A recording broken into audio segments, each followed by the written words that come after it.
the show. I first read the 48 Laws of Power.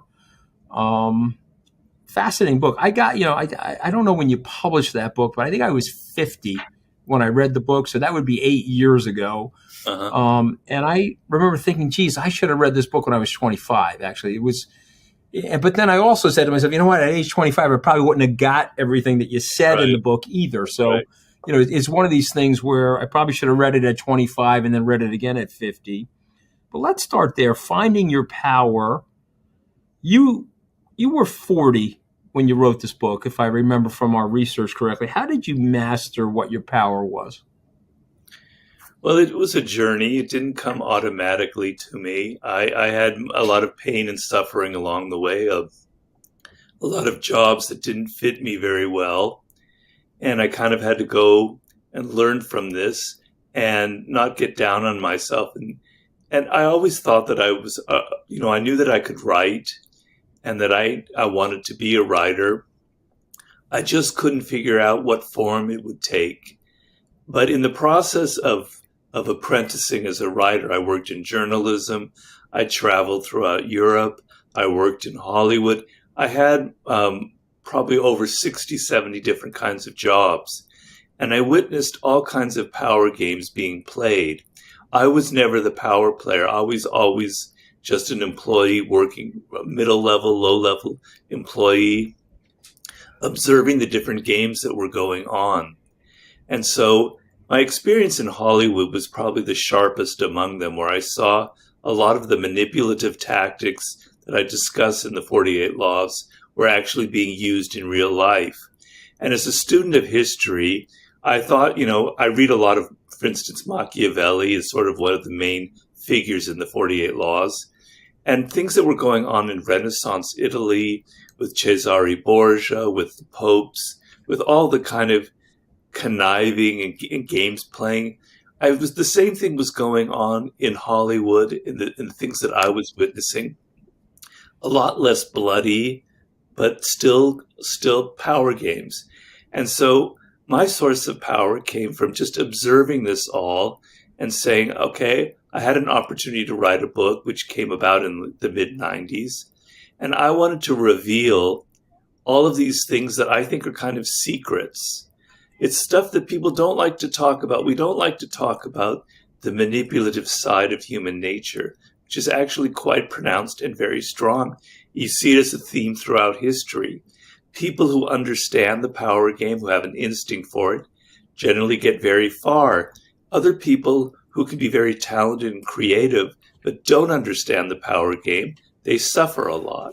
And so I wanted to reveal all of these things, all of these secrets, if you will, that I had uncovered in my 20 years of working in all kinds of jobs. And in the course of that, I have discovered my source of power, which was revealing these tactics, these strategies. And since then, from somebody who had no power up until then, I do a lot of consulting. I have millions of readers all around the globe. So it's been an incredible transformation, at least for me. But that was sort of the starting point, the inspiration behind that book. Well, there's one law that I have consistently broken, okay, and that's law number 4. And Always it's say less than obviously, necessary. yes, exactly. I am always, it could be a result of my Italian upbringing, it could be a result of the way I got raised, my Catholicism, my confessional standing with the world, whatever it might be. I always say more than necessary. But it's a great lesson because it gives you this opportunity. There's more bandwidth. There's more flexibility. I guess when I read your book at age 50, I said, wow, I could have deployed a lot of these things and perhaps been more powerful and even perhaps got a more successful career. But one of the things I wanted to talk to you about is the intersection of controlling your cynicism, staying fresh, staying somewhat idealistic. How do you, in your work, this is a question I've been dying to ask you for several years, so I'm just going to hit you straight between the eyes, okay? to really understand human nature and to understand the impulse of the animal, Yeah, one could get very cynical. Sophocles once said, "Perhaps the best among us are the ones that were never born," because of this cynical aspect of human nature. Yet when I look at you, you seem like you have a joie de vivre of life. When I look at you, it seems like you're fulfilling yourself. And I'm reminded of what my grandmother once said to me, which I always say to my children: the best among us choose not to judge human frailty so harshly. But here you are, you're almost a clairvoyant. You've almost got an electron microscope down to the elements, the good and bad elements of human nature. And so you and I both know there are dark forces in human nature. I experienced them in the American government. I experienced them on Wall Street. I've experienced them in the cryptocurrency markets. I'm sure. And yet I'm sitting here before you loving my life. So how do you blend and how do you balance all of that for yourself, Robert? Well, I'm somebody who's actually quite idealistic, and if I had to characterize myself prior to writing the book, I was actually quite naive and innocent. And so, to me, the game is not to become paranoid, not to become overly cynical about human nature, but to be realistic about the people around you, right? To understand them and to understand where they're coming from. So we talk about the law about appealing to people's self-interest, which I don't like to think of as cynical at all.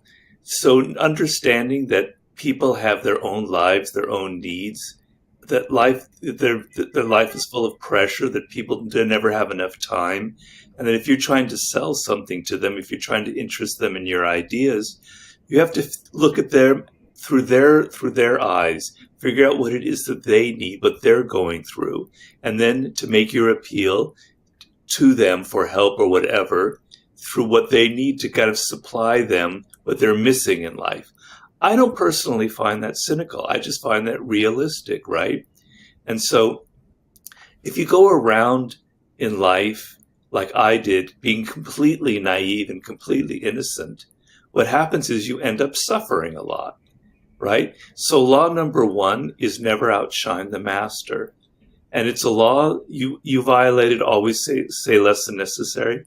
I violated, never outshine the master, time and time again. I tried too hard when I joined a company or group to impress people, to show them how brilliant I was. And I made a lot of enemies, and I was generally fired for it. And I never figured out why I was fired. And so to understand that people have egos, that the people above you, who are your superior, who are your bosses, they all have egos, they all have insecurities, that you could inadvertently trigger those insecurities. Having that realistic attitude is going to save you a lot of pain, a lot of misery, a lot of unnecessary mistakes in life, right? So being aware of these issues, being aware that people have egos, being aware that people have their own interests, that people are generally self-absorbed, to me, isn't cynical. It's just recognizing the human animal as we are, right? And there's a lot of shame around the concept of power. People are often ashamed of their own ambition, of their own actions, and it makes people very hypocritical. And I'm saying, look, it's kind of human nature to occasionally manipulate, to kind of never exactly say what you think about other people. So let's just accept that and not pretend that we are these angels, etc. So I don't see it as cynical. I just see it as being a realistic attitude towards life. Yeah, listen, it's very well said. I want you to take the word insecurity for a moment. Yeah. What makes somebody insecure? Well, first of all, it's kind of natural to feel insecure. We all go through that. But It depends on your background and who you are. But oftentimes, we feel when we feel insecure, when we feel like there's something about us that's vulnerable or that, is kind of a weak side of us, we try to cover it up. So people are basically kind of, they don't want to confront their own insecurities. They don't want to confront their own weaknesses. And that's what tends to make it worse. But if you're in a position where you feel confident, you have the experience, you know what you're doing, you know that, for instance, you're able to do this job, you're able to pull it off, you don't really have insecurities. So a lot of insecurities stem from the fact that you're kind of pretending that you think you know what you're doing, but you're not really prepared. You're not really as experienced as you think you are, and you're in a role that you're not necessarily up for fulfilling. And deep down inside, you're aware of it. And I try and tell people, often the most powerful people around you can be the most insecure. I don't know if you confronted that with the people in government that you were dealing with, No, listen, even the I one obviously yourself. did. It's not going to come as a surprise to you. My press conference.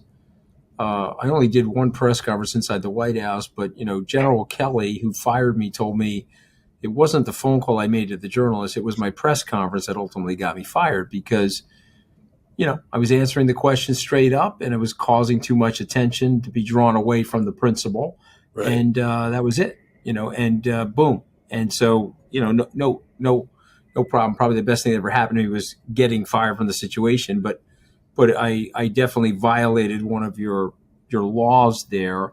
But I guess I'm trying to understand the insecurities because if you take somebody that's the president of the United States, you would probably think that they're not going to be that insecure that they'd have a game that they'd have some level of self confidence. But you're right. Sometimes these people that are in these very big, powerful positions are the most insecure, and they're overcompensating for something. So how do you handle that, sir?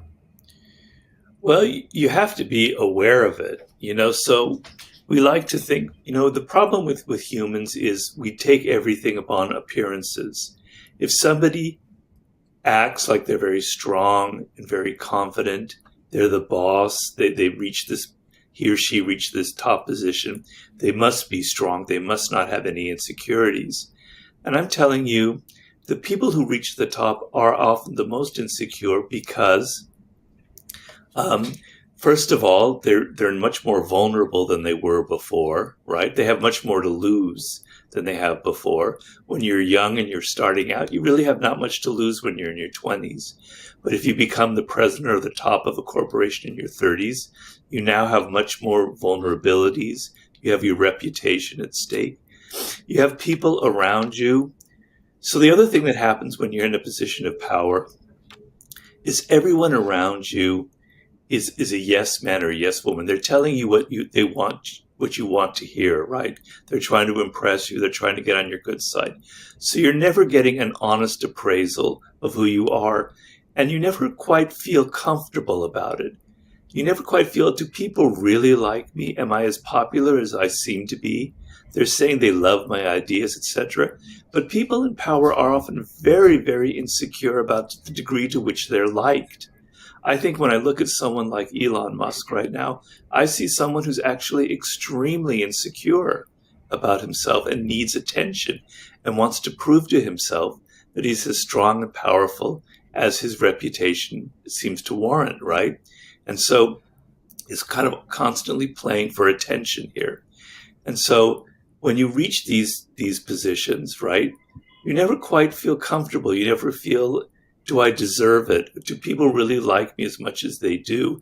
You're not necessarily consciously voicing this or even thinking it, but unconsciously it's making you very, very insecure, right? Right. No, listen, it's fascinating. When I people, we all have our superpower, if you will. Again, self-described. I mean, who the hell knows what our superpowers really are? But for me, I think what's powered me up over my life is my intellectual curiosity. I've been always, I'm not stuck on one category. I'm happy to read about physics, but I'm also happy to read about philosophy. But then, longevity. But then, if we're going to take a turn into Machiavelli, no problem. I'm happy to spend the time and the energy. In your book, The 50th Law, which was interesting because that's actually the book I got my son Anthony to read. I think it's Uh-huh. primarily related to 50 Cent. You had written it with him. And Marcus Aurelius, when I was a kid, somebody handed me his book and insisted that I read it. And there's been better translations from the one that I read early on. But I have made it a habit of mine to try to read that book once a year. It's a short book, but it helps to refresh the ideas of Stoicism and helps to refresh the ideas of living in the moment and to try to control your emotions, but also not to overreact to things that are happening to you, which sometimes we have a tendency to do in our modern society. Describe the importance of learning from history. And obviously, the General Aurelius's book had a big impact on you. Why did it have a big impact on you? Tell us about the first time you read that book. Well, I read the Meditations probably the first time when I was in college. Um, I was very, very, very impressed by it. I was very impressed by the honesty of it.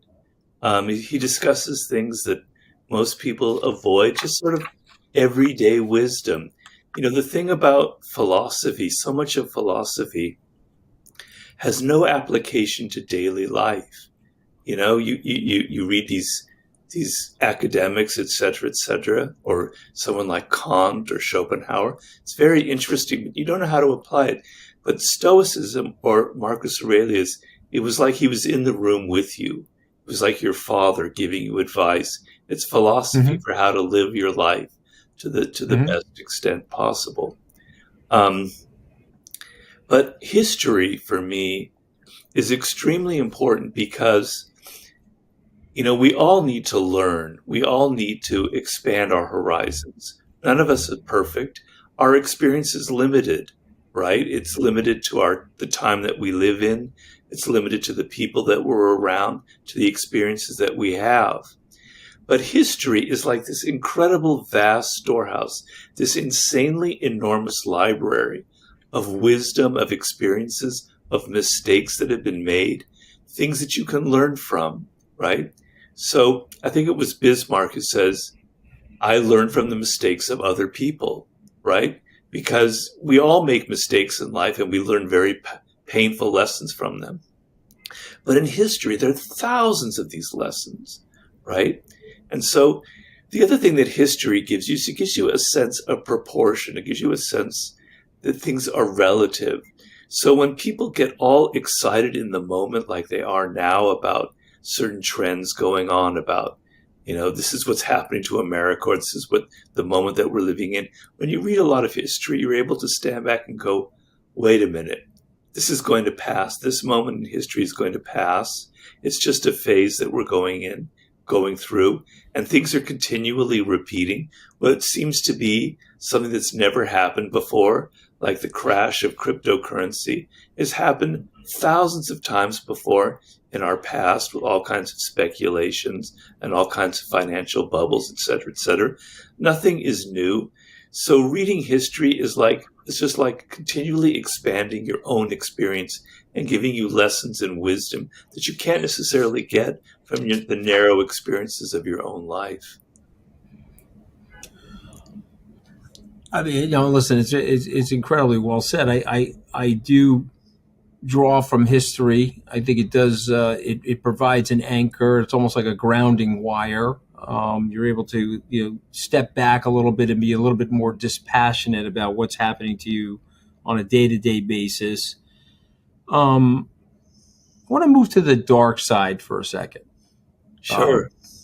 When I read Herman Hesse's book about Damien, do you remember that book where he Sure. talked Love that. when he talked about the Abraxas? Remember he talked about the good parts of our personality and the bad parts of our personality.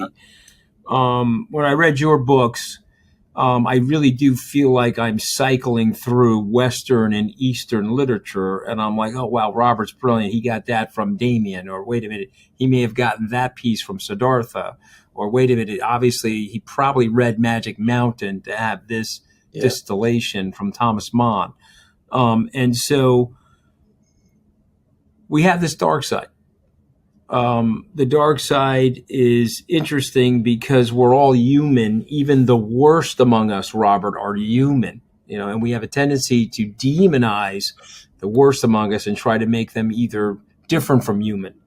But and I know it's fair to say that we all have a dark side. So are we all aware that we have one? You mentioned the hypocrisy. Do some of us try to pretend that we don't have one? I certainly don't try to pretend that I don't have one. I'm pretty upfront about my dark side and like the hot buttons that would get me to the point of a malevolent situation. But is that narcissism to have a dark side? How would you describe the dark side in human nature? And do we all have one? And are obviously some of us in denial about it? What's your reaction to what I'm saying? We all have a dark side. And in my book, The Laws of Human Nature, I explain where it comes from. I call it the shadow, which is to take Carl Jung's concept of the shadow. And basically, the ideas behind it is when you were a child, very early on, 3 or 4 years old, you were like a complete human being, a complete personality. You had aggressive impulses and you had angelic impulses. You were loving to your parents, but you could be very mean and nasty to them. You could pull your sister's hair. You could play all kinds of dirty tricks. And the next moment you could be loving and giving and forgiving, etc.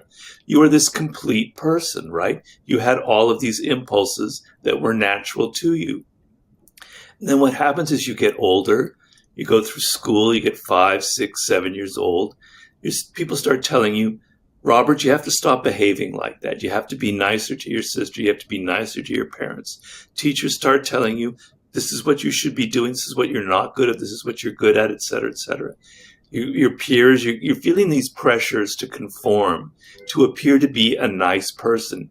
And all of that dark energy, that aggressiveness, that ambition, that kind of envy that we all feel towards other people, it gets kind of pushed down further and further. We repress it.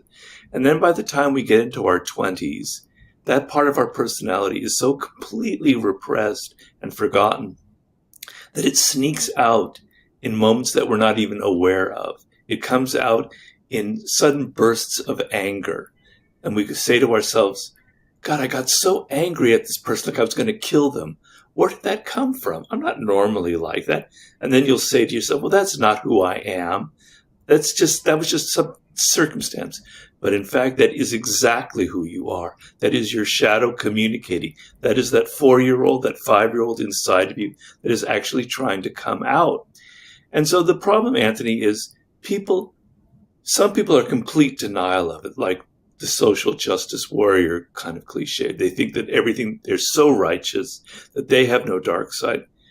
Other people are kind of aware of it, but to actually confront it, to actually look at it and admit it to yourself and then try to do something with that energy and not try and repress it, that is very, very difficult for us because we all are we're very much invested in the idea that I'm a good person.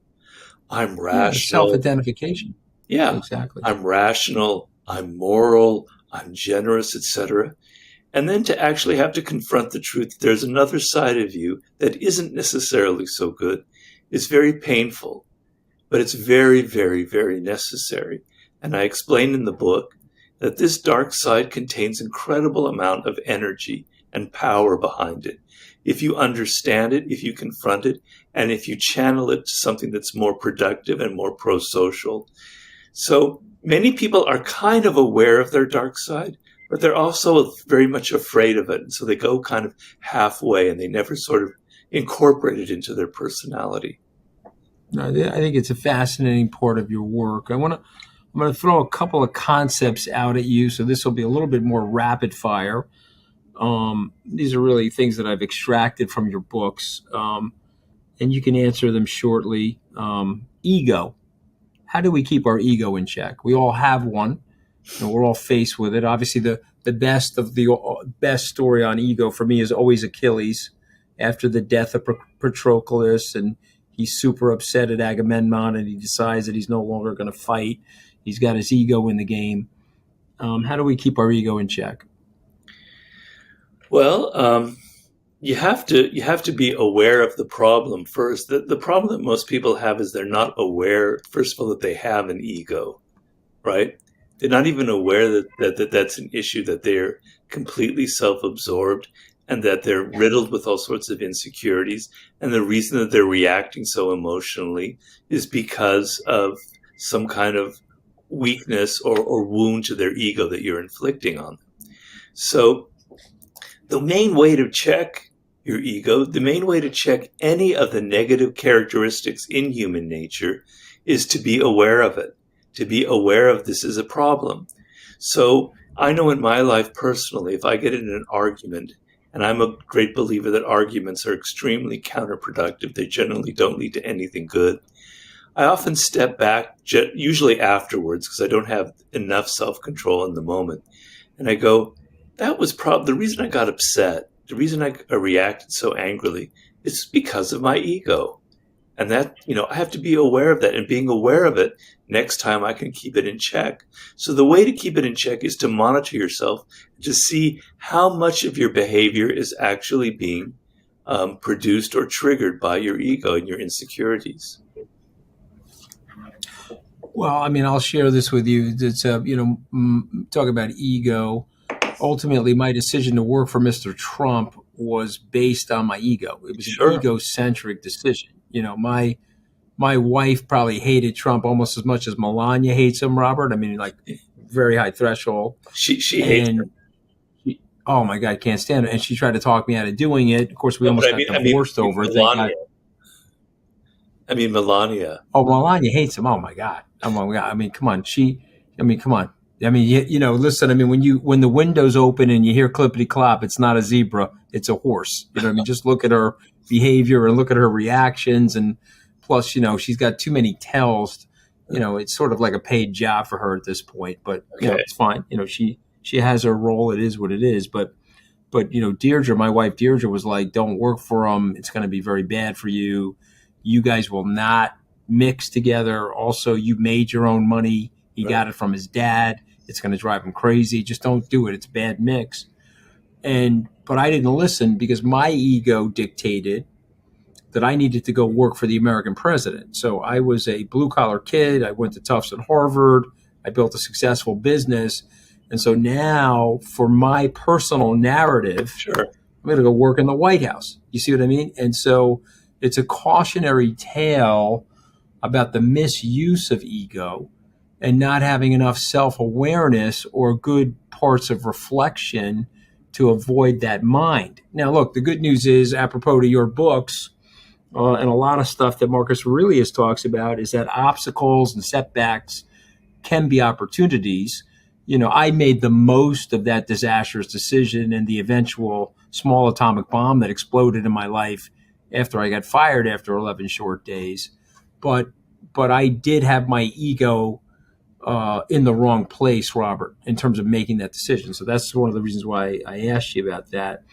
What about free will, sir, and freedom, the concept of freedom? Do you think we have free will? Or you think we're a hive mind? It's something that... what do you think? It's something that interests me. It's a question that obsesses me, and I can't really say for sure one way or the other.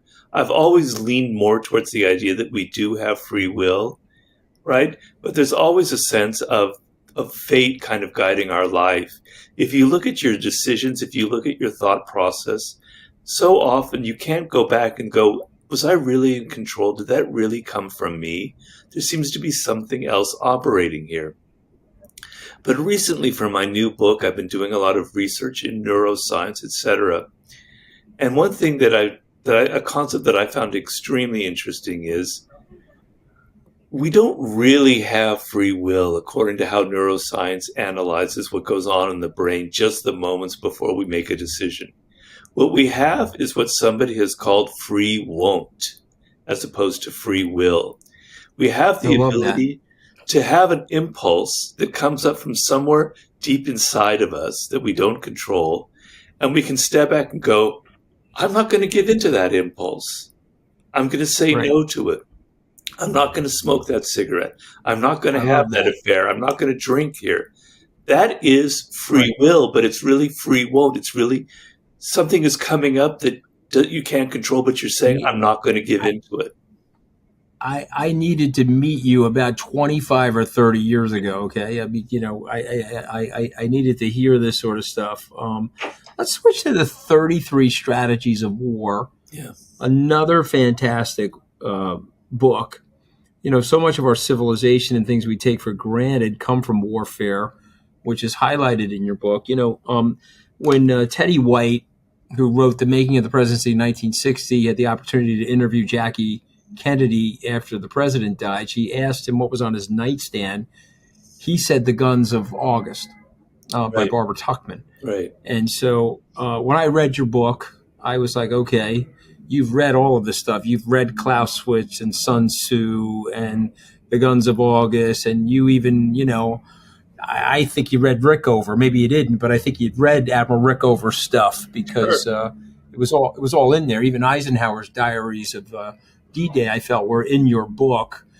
Certainly Caesar's diaries about his conquests were in your book, which was beautifully written and well translated into English. But we're there again, sir, because what happened in the Guns of August, you had the waning memory of statesmen and women. They were dying off from the Napoleonic Wars. You did have a small skirmish in the mid 1800s between the French and the Germans, but by and large, what von Metternich put together at the Congress of Vienna kept peace in Europe for 100 years, which was an odd thing to happen because we both know that wars were breaking out since Charlemagne. Every 25 to 30 years, there was another big war in Europe. But von Metternich understood the balance of power. Kissinger, you reference Kissinger a lot, sir, so you know he's a big student of von Metternich. This balance of power, and Kennedy was obsessed with it. He was like, okay, how do we stave off war? How do we cheat history and human nature to prevent the war? He gave that very famous speech at American University in June of 1963 talking about this. Obviously, he pushed for the nuclear disarmament treaty. And yet, here we are. Our nature guides us towards this. We have our living memory of war. It goes by the wayside, and a result of which we glorify it, and we become way more nationalistic, and we become way more tribal. The bellicosity of our rhetoric increases, and then we do the imperial overreach, or we do something that's damaging to ourselves because we don't anticipate the horror of war, not having the living life experience. So talk to me about where you think we are right now in the world. It's 2022. We've had more or less 80 years, proxy wars here and there, but more or less 80 years of peace and relative prosperity in the world since World War II. Where are we now, sir? Well, we're on the surface at a dangerous moment where the kind of balances of power are shifting. And I think, looking at something like the regimes like in Russia or in China or even in Iran, we see states that I find personally extremely dangerous because, they talk about in warfare, there's something called the asymmetry of forces. So when one side has many more, artillery and soldiers, the other side tries to leverage its weakness into power, which is what guerrilla warfare does. But another asymmetry is on the moral level. So when countries like Russia, for instance, are willing to do everything, they fight a kind of complete warfare that's not just on the battlefield, but it's on the information side. It's on social media. It's on the internet. It's through spying.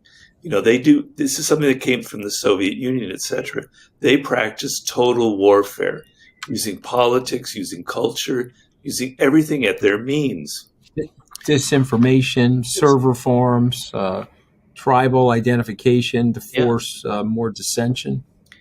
And so, and we're not like that, really. I mean, we have our dark moments in history. Don't get me wrong. We're not angels, but we're not willing to go as far as they are. And so, I think it's like, Why? Why, sir? Why are we not willing to go as far as they are? well, first of all, we have democratic traditions, and we have open government, where I mean, it's the ideal. It's not always practiced, but there are things that you can't do without all the branches of government, without the public knowing what exactly is going on. But when you live in a controlled environment like in Russia or in China, the public doesn't even have to know half of what you're doing. There's no accountability. There's no kind of counterforce. There's no balance of power between different branches of government. So you have complete control. And I think we can be a little bit naive about these things. So a lot of people are thinking, well, something like Ukraine, that's not really in our self-interest as a country, etc.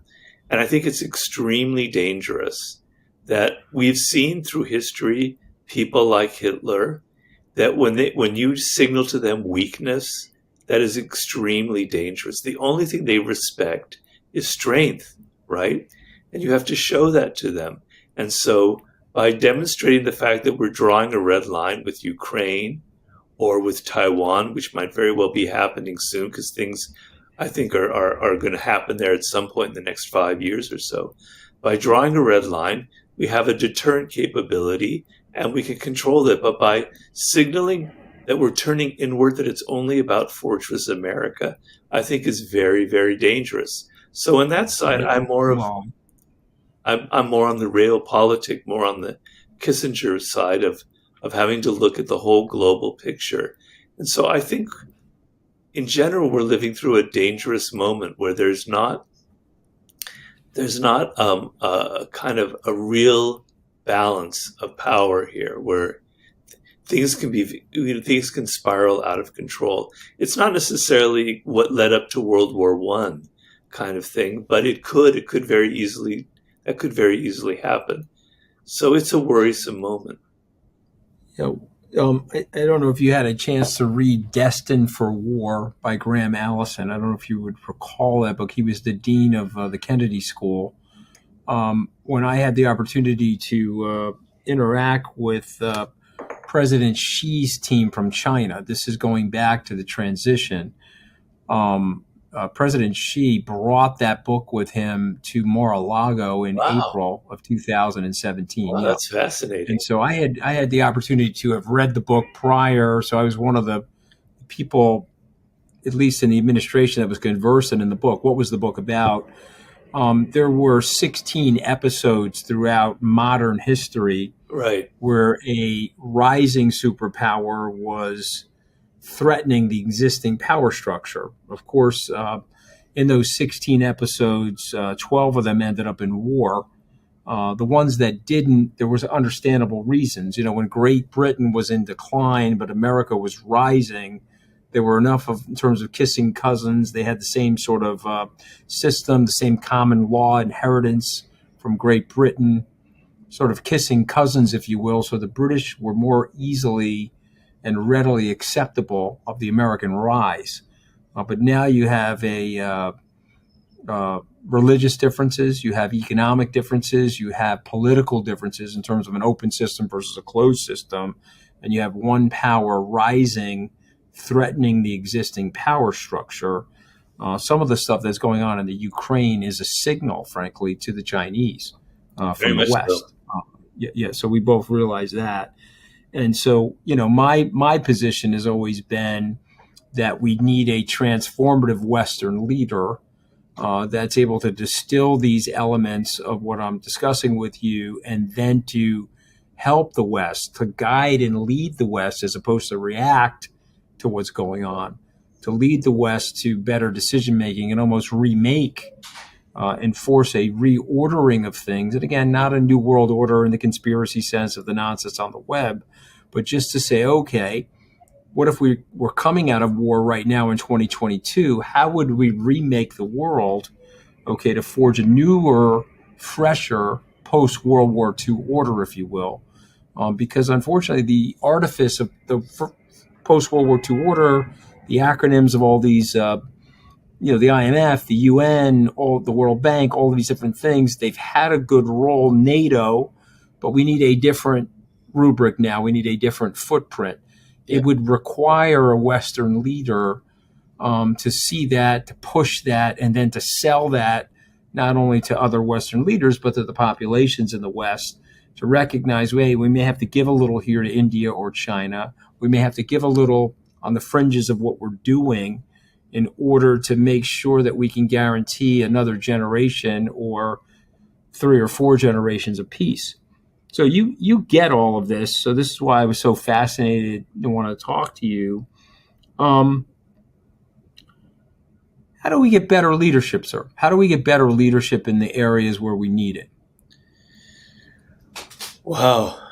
These are big questions. Well, there is a maxim that we often get the kind of leadership that we deserve.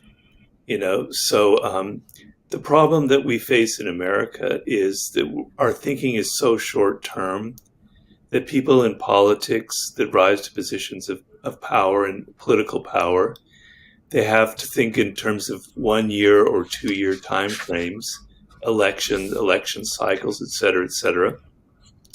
So they don't have the space to kind of create an overall vision of where this country should be headed. The kind of vision that Kennedy might have had when he launched the New Frontier, or Roosevelt with the New Deal, where you're looking at something, you're looking at problems, and believe me, we have plenty of problems here, and you're going, this is how we can solve them in a 4-year or an 8-year time frame. We need to be patient. We need to do this, that, and the other. So a lot of the problems that we're facing in politics stem from the public, stem from our short-term attention spans, stem from social media that's kind of continually roiling us up, and we're locked in the moment. And it's hard to have leaders who can step out of that and who can say, all right, first of all, one thing that I always wish a politician would do today would be to say, what does it mean to be an American right now? What is our country? Who are we at this point in our history? Maybe, like you were saying, we need to reevaluate the world order, like that happened after World War II and NATO. Well, maybe we need the same reassessment about our own country, etc.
One thing I think is really useful is verbal mirroring. Mirroring is taught a lot in the business world, physical mirroring, replicating the physicality, the behavior of someone in front of you, which is fraught with danger too. Verbal mirroring is something that FBI hostage negotiators are trained in, and we have mirror neurons in our brain that react positively when we see someone behaving and speaking like we are. It sends kind of a sympathetic, empathetic idea to our brain. So when the hostage taker is hearing words, if they use some of the same words, especially colloquialisms and pet phrases, it will trigger a sense of empathy and get that person to calm down. A lot of times people come out of these sieges and it's not because they got some sort of ransom or, what they wanted. It's because they felt listened to and they felt understood, which is really what we as human beings are seeking in almost all of our interactions. Okay, joining us now on Open Book is Jeremy Hurwitz. He's a journalist, national security expert, strategic advisor, but he's now an author. You should run out and buy this book because I really enjoyed it. It was colorful, and it reminded me a lot of books that I've read as a kid, okay, including Robert Cialdini's book, Psychology of Persuasion. I don't know if you've read that, but it reminded me of it. The book's title is Sell Like a Spy, The Art of Persuasion from the World of Espionage. Okay, so Jeremy, before we get into the book, let's go over a couple of things, okay? You spent decades overseas. You're a journalist. Why'd you become a journalist? I'm a closet journalist. I'm only a journalist on this podcast. I actually have another job, but I play a journalist on TV and podcasts. Yeah, why are you a journalist? Well, I sort of am a former journalist. I'm now a corporate investigator. You mentioned I'm a strategic advisor to Intrafor International, which is how you and I know each other a little bit. I went overseas. It wasn't decades, just a decade, just under 9 years. In fact, I was based out of Prague and Shanghai, and I was drawn to the stories, the whole idea that many of the novelists that I enjoyed when I was younger started off as journalists, great training to become a book writer, which is what I wanted to do. And, I really value the tradition of objective American dispassionate journalism, that I think is actually under attack in this country. But that's what drew me to it. But I just before we get into the book, I feel like 2010 was a seminal moment for journalism. It was fragmenting, but then when the iPad came out in conjunction with the iPhone, I think it just blew to pieces. We have all these quote unquote citizen journalists now. We have waves of misinformation. Some of it's engendered by our own citizens. Some of it's engendered by our adversaries. The level of misinformation that's out there is completely out of control. So if you were a czar and you are a lover of objective journalism, how would you fix it?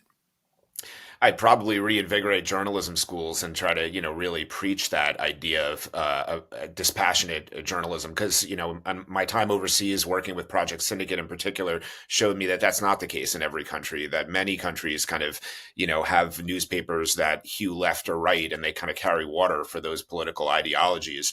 So I would probably try to reinvigorate journalism schools. And then I would, I don't want to be too heavy handed with media outlets. I don't necessarily have an answer as the regulatory czar, but I think it starts with kind of teaching at the university level, and maybe, not cajoling, but, urging the heads of newspapers like the Times, the Washington Post, which I've seen slip in this respect, to get back to these traditions, to make sure that their editorial, their reporting choices, and their coverage in particular is full of neutrality and just the facts.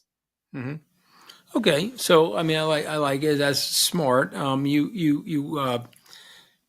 was reading the book, the CIA, if you get them and you say, okay, well, what's your number one job? They say it's recruiting, and you say in your book that if you want to be a good spy, you got to be a good salesman. That the sales techniques involved are important. And so, if you're a CIA agent somewhere in Berlin in the 1980s, you're trying to get a East Berliner, a KGB agent, to come in and to, defect or to become a double agent. Mm-hmm. So tell us about that. Tell us about why spying and selling are coincident to each other.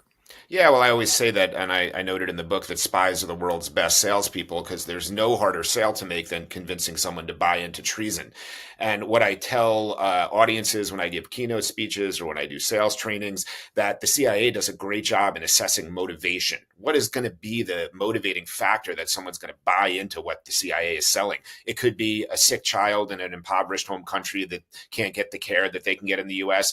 It could be money. It could be a sense of grievance. They've been passed over for a job, but the CIA does a lot of work at assessing those motivations. And I think in the sales world, we don't do as good enough a job in that way. Salespeople think that, oh, I'm a charming person. I have a great product or service. This person should want to buy from me. And we don't think about motivation enough. So, every time I've talked with CIA case officers, they've always kind of grabbed this idea and said, yes, this is absolutely true. Because, Hollywood makes you think that spies are James Bond, driving an Aston Martin, engaged in seduction and gunfights, or Jason Bourne with ridiculous and mysterious abilities. But really what they are elite relationship managers. When you meet many CIA case officers, they're extremely likable. They're great listeners many times. Sometimes they can be really gregarious and great to be with, but they have incredible emotional intelligence and they can really read people and relate to them. So, when you start to get into that, you have some really good areas. And then finally, what I tell people is that sometimes if you're trying to make a sale in the corporate world, especially, and Anthony, you're in finance. I've done a lot of work in finance. You have some towering egos in this space.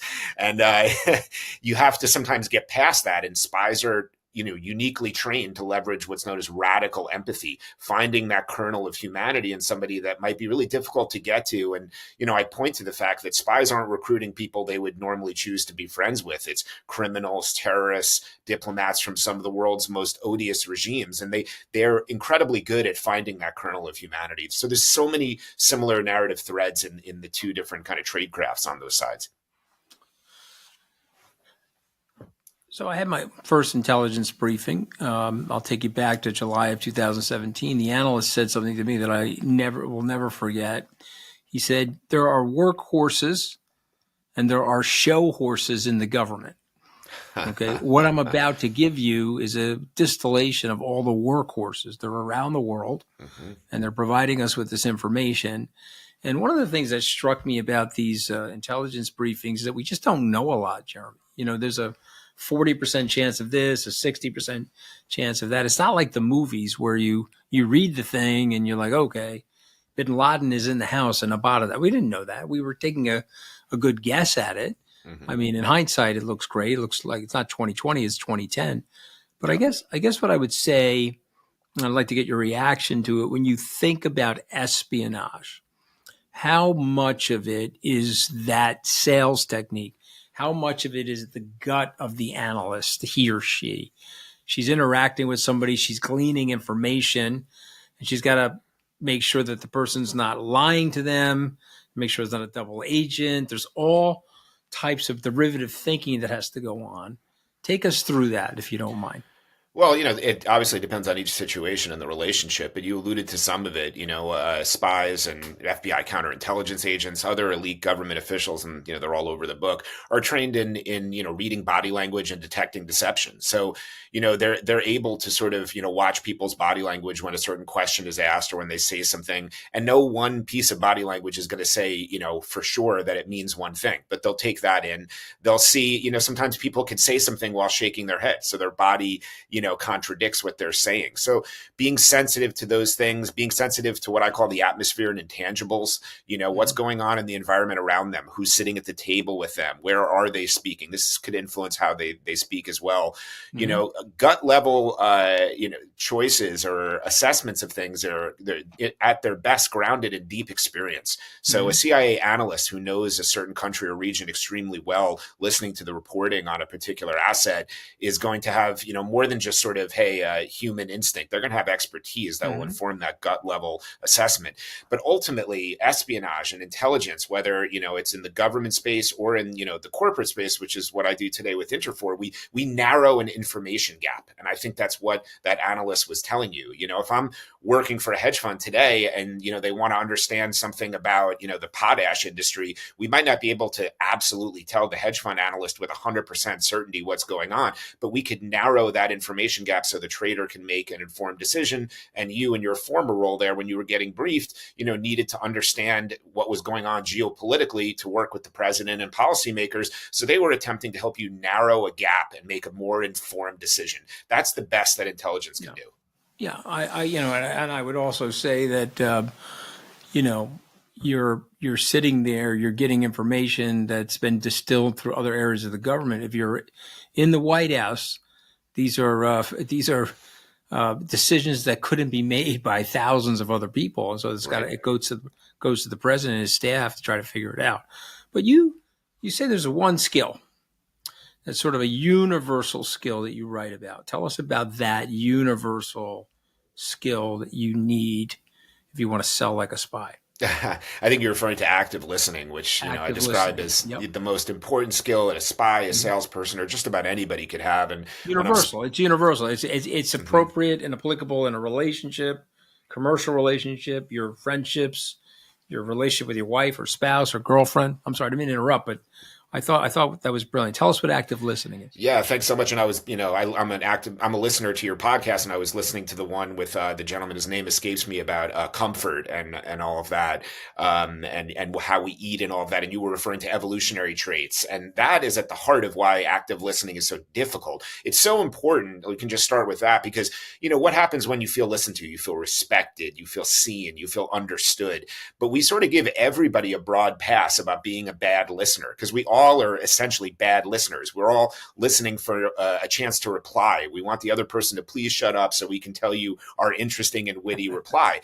And that's because of our evolution. When primitive man was surveying the savannah, back thousands of years ago, when language was first happening, our ability to comprehend happened in a way where we very quickly tried to learn to comprehend because dangers were all around us, as well as the opportunities we needed to capitalize on. So we comprehend 4 times faster than we speak. So that makes active listening a really hard challenge. You're listening to somebody, they're going on and on. You can finish their sentence for you. And sometimes people do that.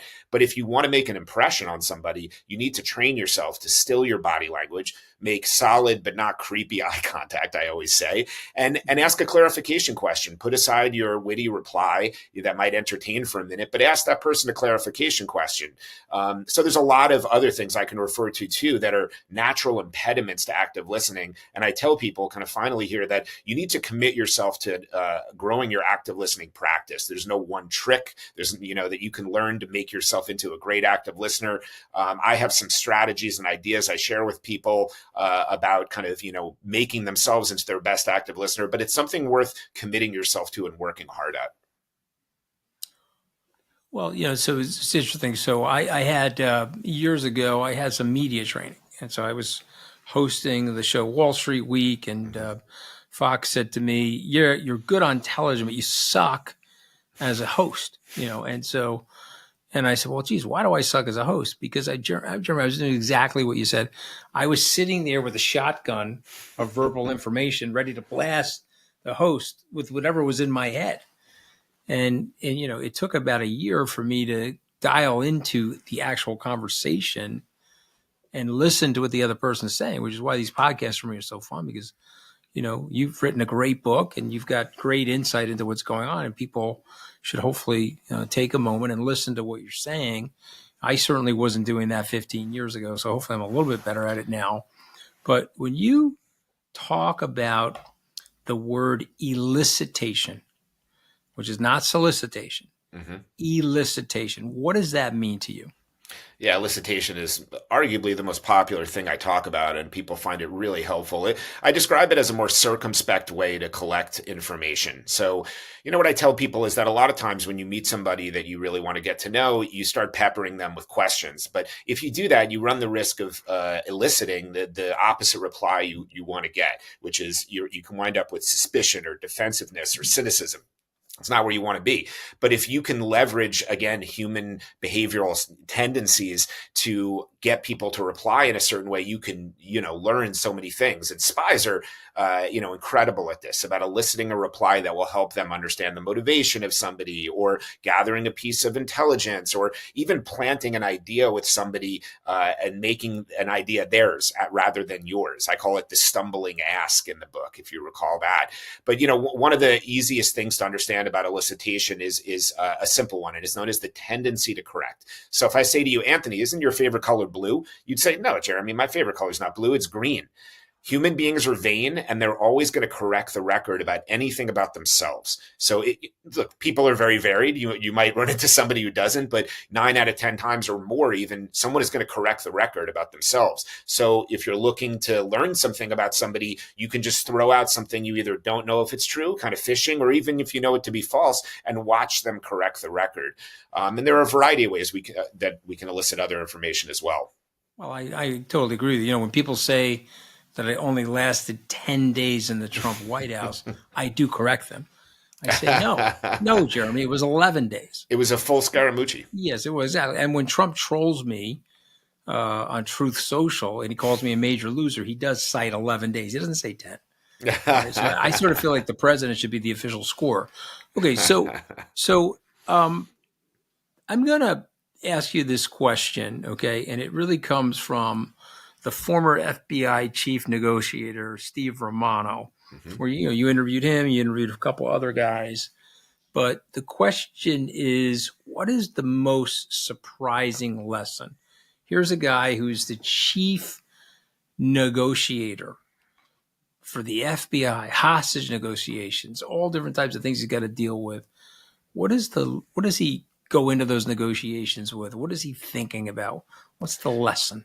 Well, I had the good fortune of actually working with Steve and the other guy in there, Gary Nessner. I worked in the space of kidnap for ransom consulting, which is, in the corporate world, a very little known and fascinating world. And I was glad to kind of shed some light on that in the book.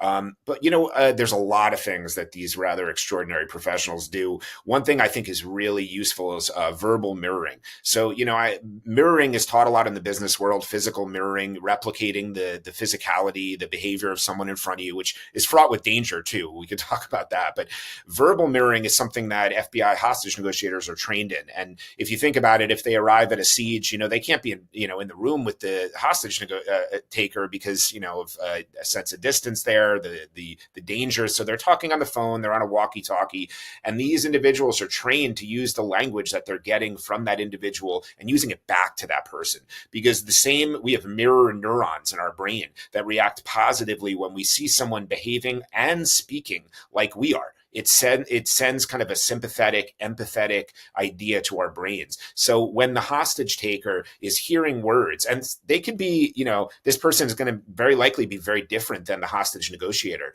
So using different slang, coming from a different socioeconomic class, but the hostage taker, again, shouldn't kind of fall over their face and be garish about it. You don't want the person to see what you're doing. But if they use some of the same words, especially colloquialisms and pet phrases, it will trigger a sense of empathy and get that person to calm down, and leads to the outcomes that I note in the book, where a lot of times people come out of these sieges and it's not because they got, some sort of ransom or, what they wanted. It's because they felt listened to and they felt understood, which is really what we as human beings are seeking in almost all of our interactions.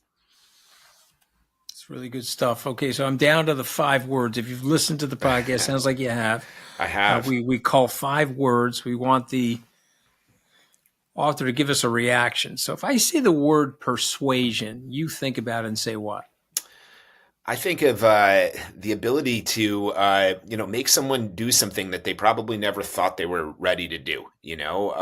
Whether it's getting someone to buy into a sale for a price point they didn't think they were going to go for, or whether it's convincing someone to betray, their country because the case officer knew all, the right buttons to push. Because we can be persuaded through many different techniques. Again, if we feel respected, seen, understood, and we feel like we've created that empathy and bond, extraordinary things can be done. Okay. If I say CIA, those 3 letters, you say what? I say public servants. You see people at the airport in a military uniform, and you say thank you for your service, and they get a lot of that. Folks in the CIA don't get enough of it because they're not in uniform, and I think they're extraordinary individuals who've served our country and done amazing things. So I don't think they get enough credit in that respect, and they take some flack too.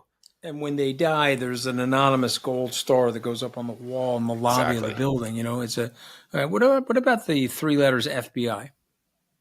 Also public servants. I think there's a different profile. It's kind of, I think of them as kind of, just the facts, kind of, aviator sunglasses and in a suit and tie, whereas CIA can be a little bit more of kind of, a colorful group of individuals. But I also see public servants who in our age, Anthony, have been maligned by the government. And I find it shocking and upsetting because I admire their work.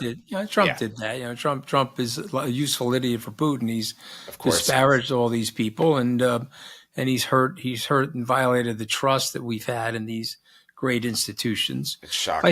If I say the word security, you say what?